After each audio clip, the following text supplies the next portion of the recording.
CM doctor Mohan Yadav विदेश यात्रा पर रवाना हो चुके हैं। आपको बता दें कि फरवरी 2025 में भोपाल में प्रस्तावित ग्लोबल इन्वेस्टर समिट में निवेशकों को आमंत्रित करने और निवेश की संभावनाओं को तलाशने के लिए मुख्यमंत्री यादव 6 दिवसीय विदेश दौरे पर रहेंगे।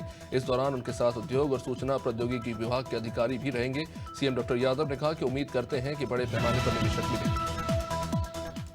बालोद जिले में हत्या के आरोपी को पुलिस ने गिरफ्तार कर लिया। मामला अर्जुंदा थाना क्षेत्र के बोरगहन गांव का। साइकिल चोरी को लेकर दुखुराम मरकाम और आरोपी राजा बाबू के बीच में झगड़ा हो गया। ये झगड़ा इतना बड़ा कि राजा बाबू ने दुखुराम की हत्या कर दी और मौके से फरार हो गया। कड़ी मशक्कत के बाद पुलिस ने फरार आरोपी राजा बाबू को गिरफ्तार किया। गहलोत में फूड पॉइजनिंग का मामला सामने आया है, जहां चौधरी परिवार की शादी समारोह में खाना खाने से 8 महिलाएं फूड पॉइजनिंग का शिकार हो गई, जिनका इलाज इंदिरा गांधी शासकीय अस्पताल में चल रहा है।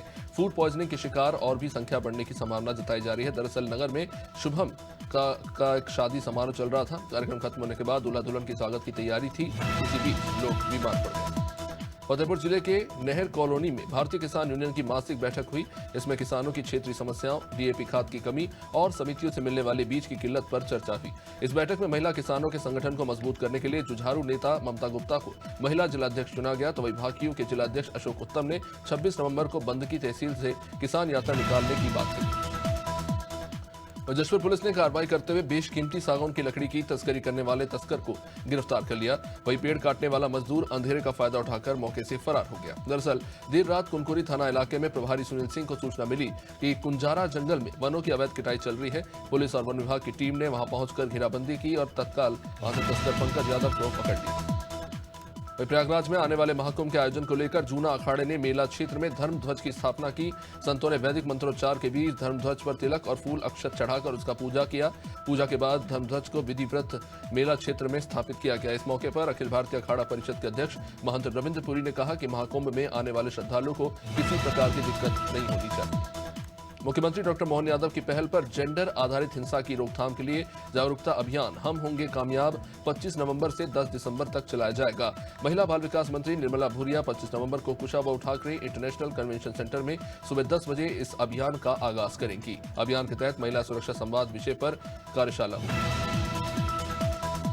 बाबा बागेश्वर धाम की हिंदू एकता यात्रा का चौथा दिन। यात्रा नौगांव से आगे के लिए निकली। इस दौरान पंडित धीरेन्द्र शास्त्री को देखने भक्तों की खासी भीड़ लगी। चौथे दिन पंडित धीरेन्द्र शास्त्री ने 22 किलोमीटर की पदयात्रा की। हिंदू सनातन एकता को लेकर पंडित शास्त्री के द्वारा बागेश्वर धाम से ओरछा तक की पदयात्रा निकाली जा रही है।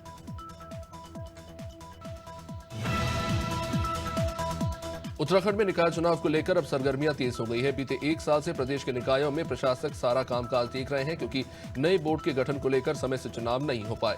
बता दें कि उत्तराखंड में 102 निकाय हैं, जिनमें से 99 निकायों में चुनाव होते हैं और 3 निकायों में शासन की ओर से प्रशासकों की नियुक्ति की जाती है। ऐसे में बीते साल दिसंबर के महीने में प्रदेश के सभी निकायों का कार्यकाल समाप्त हो गया है।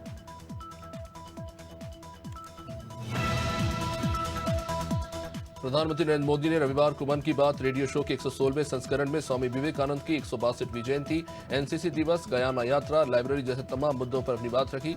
इसी के साथ प्रधानमंत्री नरेंद्र मोदी ने कहा कि एक पेड़ मां के नाम अभियान देश के अलग अलग हिस्सों में लगातार चल रहा है। मध्य प्रदेश के इंदौर में एक पेड़ मां के नाम अभियान में पेड़ लगाने का रिकॉर्ड बना है। 24 घंटे में 12 लाख से भी ज्यादा पेड़ लगाए गए।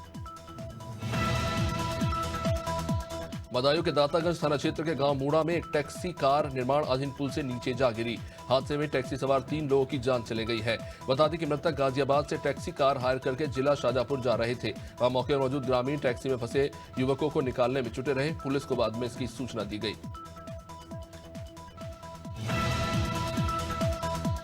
प्रदेश में कड़ाके की ठंड है। दिन और रात के तापमान में तेजी से गिरावट हो रही है। मौसम विभाग के मुताबिक उत्तर से आ रही सीधी ठंडी हवाओं ने प्रदेश में ठंडक बढ़ा दी है और 27 नवंबर तक मौसम ऐसा ही रहेगा। प्रदेश में रात के बाद दिन के तापमान में भी गिरावट दर्ज की गई है। हिल स्टेशन पचमढ़ी में रात का तापमान 6.6 डिग्री रहा। राजधानी भोपाल में रात का न्यूनतम तापमान 8.8 डिग्री सेल्सियस दर्ज हुआ। राजस्थान में बीजेपी की जीत को लेकर मुख्यमंत्री भजन लाल ने कहा कि यह जीत भाजपा के कर्मठ कार्यकर्ताओं के समर्पण का परिणाम है। उन्होंने कहा कि राजस्थान उपचुनाव में विकास कार्यों को मतदाताओं तक पहुंचाने का प्रयास किया। इसी का परिणाम है कि इस उपचुनाव में भाजपा को 2023 के विधानसभा चुनाव में मिले वोटों से 15% अधिक वोट मिले। भाजपा प्रदेश अध्यक्ष मदन राठौड़ ने कहा कि जनता के जनाधार के बाद भाजपा पर जिम्मेदारियां बढ़ी हैं।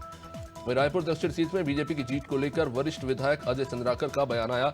चंद्राकर ने कहा कि हमने बड़ी गंभीरता से चुनाव लड़ा और इसका सकारात्मक परिणाम देखने को मिल रहा है। कांग्रेस ने जिस दिन से प्रत्याशी घोषित किया उसी दिन से वो चुनावी दौड़ से बाहर हो गई थी।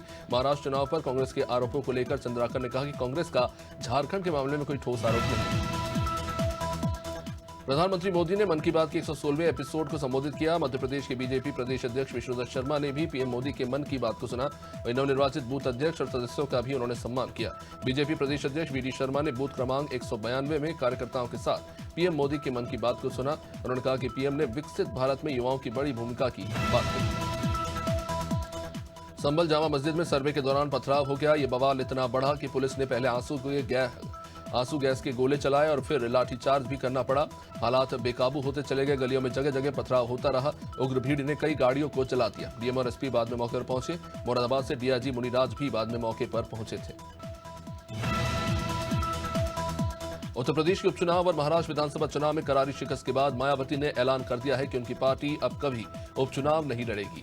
मायावती ने ईवीएम पर भी सवाल उठाते हुए कहा कि इसी के जरिए फर्जी मतदान हो रहे हैं और बसपा को कमजोर करने की साजिश की जा रही है। मायावती ने कहा कि उपचुनाव में सरकारी मशीनरी का दुरुपयोग हुआ और लोगों में ईवीएम के गलत इस्तेमाल की चर्चा हो रही है। रायपुर दक्षिण विधानसभा उपचुनाव में कांग्रेस प्रत्याशी आकाश शर्मा की हार के बाद पीसीसी चीफ दीपक बैज का बयान आया। उन्होंने अपनी चुप्पी तोड़ी। दीपक बैज ने दक्षिण विधानसभा की जनता और विजयी प्रत्याशी सुनील सोनी को बधाई देते हुए कहा कि कांग्रेस ने एकजुट होकर पूरी मेहनत की, लेकिन चुनावी परिणाम सरकार के पक्ष में आने की परंपरा के विपरीत रहा। हालांकि रायपुर दक्षिण के चुनाव में जमीनी हकीकत कुछ और थी।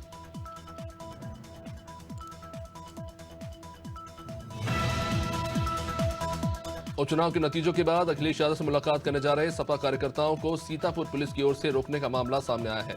ये तमाम कार्यकर्ता मुरादाबाद क्षेत्र के कुंदर की विधानसभा क्षेत्र के हैं। सपा कार्यकर्ताओं को रोके जाने की सूचना पर कार्यकर्ताओं से मुलाकात करने राष्ट्रीय सचिव अनूप गुप्ता पहुंचे, जिसके बाद उन्होंने सीतापुर पुलिस पर जबरन कार्यकर्ताओं को रोकने के आरोप लगाए।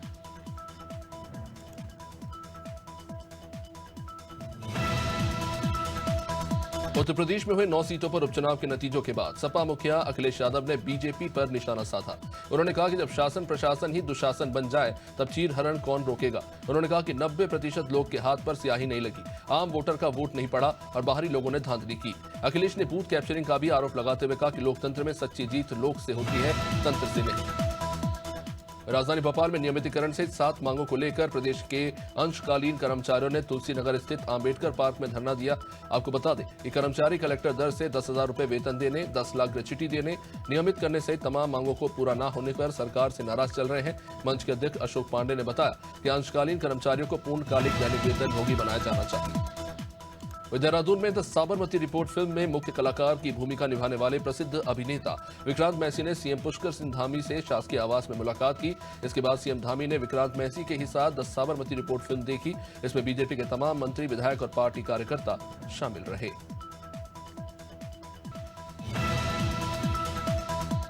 मुख्यमंत्री पुष्कर सिंह धामी दिल्ली के प्रगति मैदान में आयोजित व्यापार मेले में शामिल होंगे। इससे पहले उन्होंने कहा कि व्यापार मेले में उत्तराखंड का दिन है और उत्तराखंड के तमाम स्टॉल लगाए गए हैं।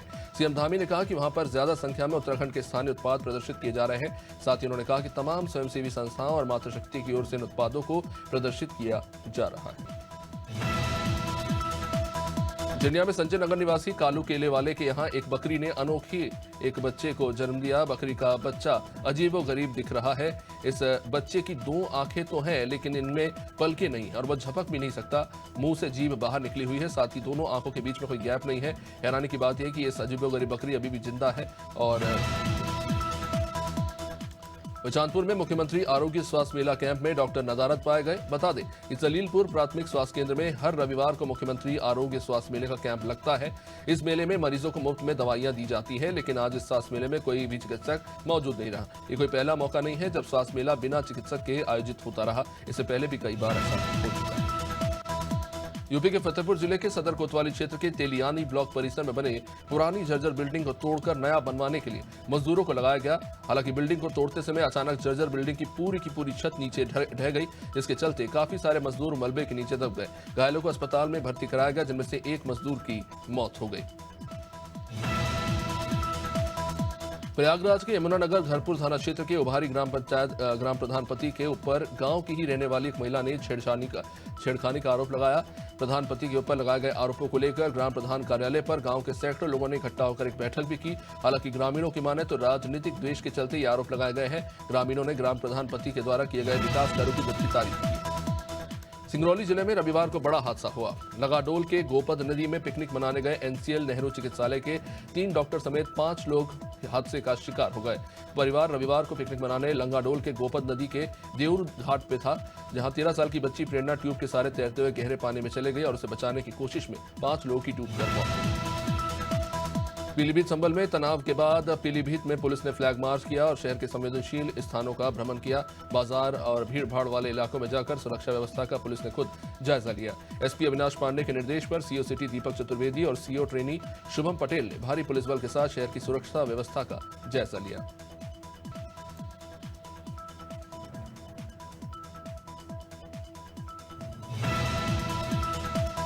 गाजीपुर जिले से गहमर थाना क्षेत्र में स्थित 12 गांव में रविवार की सुबह गंगा नदी में बहते हुए एक युवती के शव को देखकर सनसनी फैल गई।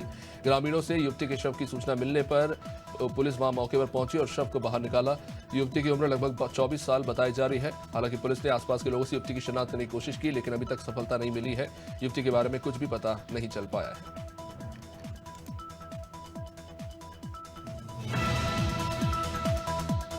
भदोही में पुलिस ने चोरों के एक ऐसे गैंग को गिरफ्तार किया जो मोबाइल टावरों से बैटरी की चोरी करता था। चेकिंग के दौरान पुलिस ने दरअसल एक ऑटो की जब तलाशी ली तो उसमें से चोरी की गई कुल 24 बैटरियां बरामद हुई। इन आरोपियों के पास से एक तमंचा भी मिला। बता दें कि जनपद के अलग अलग इलाकों में मोबाइल टावरों से बीते कुछ दिनों से बड़ी संख्या में बैटरियां चोरी हो रही थी। औरिया में दुकानदारों में आपस में चले लाठी डंडे और जमकर मारपीट देखने को मिली। दुकान के बाहर सामान रखने को लेकर दुकानदार आपस में ही भिड़ गए। मारपीट इस हद तक बढ़ गई कि सड़क पर लेट कर दुकानदार को पीटा गया। पवन बेकरी और गोपाल बेकरी के नाम से मशहूर ये दोनों दुकानदार जो आपस में भिड़ते नजर आए, लोग तमाशाबीन बने रहे। मारपीट का किसी ने वीडियो भी बना लिया। राजधानी रायपुर के पुलिस परेड ग्राउंड में 76वें एनसीसी सेलिब्रेशन डे कार्यक्रम का आयोजन हुआ।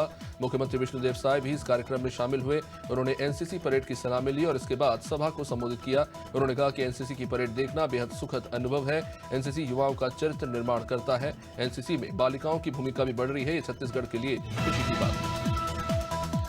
सूरजपुर में धान खरीदी की प्रक्रिया शुरू हो चुकी है और धान केंद्रों में धीरे धीरे धान की आवक भी शुरू हो गई। किसानों को धान बेचने में कोई समस्या न हो, इसके लिए प्रेमनगर विधायक भूलन सिंह मरावी खुद निगरानी रख रहे हैं। बता दें कि देवनगर में प्रदेश के खाद्य मंत्री दयाल दास बघेल ने धान खरीदी की शुरुआत की। इस सिलसिले में विधायक ने कहा कि विष्णुदेव साय सरकार धान खरीदी को लेकर पूरी तरह से प्रतिबद्ध है। हरदा में सीबीएसई स्कूल के समूह सौदे स्कूल कॉम्प्लेक्स में नृत्य प्रतियोगिता का आयोजन हुआ। इस प्रतियोगिता में सीबीएसई स्कूल के छात्र छात्राओं ने हिस्सा लिया। बच्चों ने मनमोहक प्रस्तुतियां दी। कार्यक्रम में मुख्य अतिथि के तौर पर कलेक्टर आदित्य सिंह भी शामिल हुए। कलेक्टर ने कहा कि हर बच्चे का एक सपना जरूर हर बच्चे को देखना चाहिए। शाहजहांपुर की रोजा पुलिस ने 4 शातिर चोरों को गिरफ्तार किया है और इनके कब्जे से 9 किलो चांदी, 3 किलो सोना और कारतूस बरामद किया। पकड़े गए चोरों में 3 शाहजहांपुर के और 1 लखीमपुर खीरी का निवासी बताया जा रहा है। पुलिस की पूछताछ में चोरों ने खुलासा किया कि 25 दिन पहले उन्होंने रोजा के जम्मूका गांव में ज्वेलरी की दुकान में चोरी की थी। इसके अलावा निगोही और बिहार के दरभंगा जिले में भी ये चोरी कर चुके हैं। टीकमगढ़ के मांची गांव में घुसे जंगली जानवर हायना का सफल रेस्क्यू किया गया। रेस्क्यू किए गए हायना को रात में जंगल में सुरक्षित छोड़ दिया गया। बता दें कि हायना जंगल से भटककर मांची गांव में घर में घुस गया था। इसके बाद वन अमले को मामले की सूचना दी गई। वन विभाग ने तत्परता दिखाते हुए हायना का रेस्क्यू किया।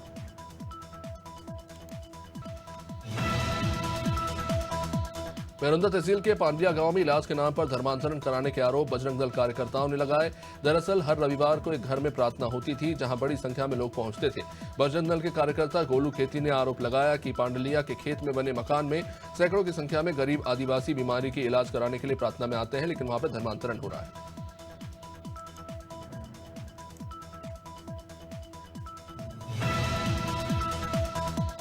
गाजीपुर की ग्राम सभा गजवतपुर में नाली न होने के कारण ग्रामीणों को बड़ी परेशानी हो रही है।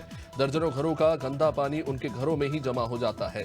ग्रामीणों ने इस समस्या को लेकर कई बार उच्च अधिकारियों को अवगत भी कराया, लेकिन अभी तक इस समस्या का कोई समाधान हुआ नहीं। ग्रामीणों ने नाली निर्माण को लेकर ग्राम प्रधान के कई बार शिकायत भी की, यहाँ तक कि पुलिया खरीद भी कर दी, फिर भी उनकी समस्या का समाधान नहीं हुआ। कैबिनेट मंत्री धर्मपाल सिंह ने लखनऊ में बख्शी का तालाब में बनी गौशाला का निरीक्षण किया। इस दौरान उन्होंने गौशाला के जिम्मेदारों को आवश्यक निर्देश दिए। उन्होंने कहा कि सरकार गौवंश को लेकर गंभीर है, अगर किसी तरह की लापरवाही होती है तो उस पर कार्रवाई की जाएगी।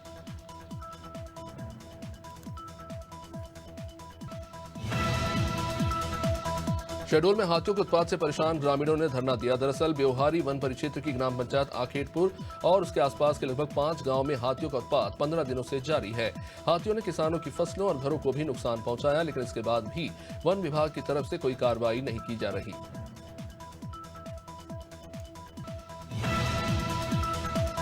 सीतापुर के सांडा राजकीय धान क्रय केंद्र और बीपैक्स सरैया धान केंद्र का एसडीएम ने निरीक्षण किया। इस दौरान दोनों धान क्रय केंद्रों पर कर्मचारी नदारद पाए गए और अभी भी 300 क्विंटल से भी ज्यादा धान खरीद के लिए ली गई है। वही एसडीएम के निरीक्षण में ये गड़बड़ी भी पकड़ाई है। उन्होंने नाराजगी जताते हुए खरीद एजेंसी को कारण बताओ नोटिस जारी कर दिया। ग्वालियर में स्कूल से पढ़कर साइकिल से घर वापस लौट रहे 9वीं क्लास के एक छात्र को कॉलेज की ही बस ने रौंद दिया। छात्र ने बस से बचने की बहुत कोशिश की, लेकिन बस चालक उसे पहिए के नीचे घसीटता चला गया। पूरी घटना वहां लगे कैमरे में कैद हो गई। बस चालक स्कूल की बस लेकर फरार हो गया। घायल छात्र की अस्पताल में इलाज के दौरान मौत हो गई। जबलपुर के मालवीय चौक पर कांग्रेस कार्यकर्ताओं ने उप मुख्यमंत्री राजेंद्र शुक्ल का पुतला जला दिया और जमकर नारेबाजी की। इस दौरान पुतला छीनने को लेकर पुलिस और कांग्रेस कार्यकर्ताओं के बीच में धक्का मुक्की भी हो गई। पुलिस ने एक पुतला कांग्रेस कार्यकर्ताओं से भी छीन लिया, लेकिन कांग्रेस कार्यकर्ताओं ने उनके पास जो दूसरा पुतला था उसे जला दिया।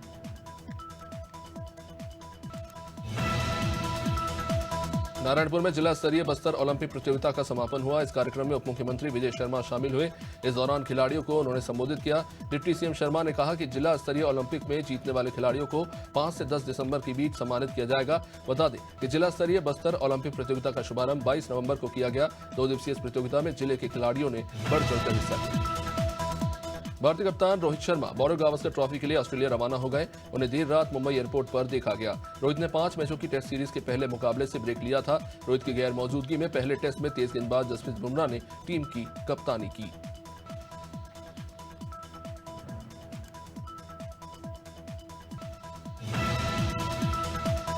बॉलीवुड एक्टर रणवीर सिंह देर शाम अमृतसर स्थित गोल्डन टेंपल पहुंचे, जहां उन्होंने श्री गुरु ग्रंथ साहिब के सामने मत्था टेका और अरदास की। रणवीर सिंह ने सफेद कुर्ता पजामा पहन रखा था। जैसे ही रणवीर सिंह मत्था टेकने के लिए झुके तो सामने से लोगों ने उनकी वीडियो बनाना शुरू कर दिया। उन्होंने फैंस के कहने पर उनके साथ फोटो भी क्लिक कराई। Music composer A R Rahman की पत्नी सायरा बानो से जब से तलाक की खबरें आई हैं, सोशल मीडिया पर तरह तरह की बातें लिखी जा रही हैं। अब इन सबको देखते हुए ए आर रहमान ने भी सभी बदनाम करने वालों को कानूनी नोटिस भेजा है। उन्होंने एक एडवाइजरी भी जारी की है, जिसमें उनकी शादी और तलाक पर किए गए आपत्तिजनक पोस्ट को हटाने को लेकर उन्होंने कहा है। एक्ट्रेस हिना खान, जो बिग बॉस 11 की पहली रनर अप रही, हाल ही में बिग बॉस 18 में गेस्ट के तौर पर पहुंची। इस एपिसोड में हिना का दिल झुलने वाला सफर और इमोशनल पल देखने को मिला। कुछ महीने पहले हिना ने इंस्टाग्राम पर खुलासा किया था कि वो ब्रेस्ट कैंसर के 3रे स्टेज से जूझ रही है। शूटिंग के दौरान हिना और सलमान के बीच इमोशनल बातचीत काफी सराही जा रही है।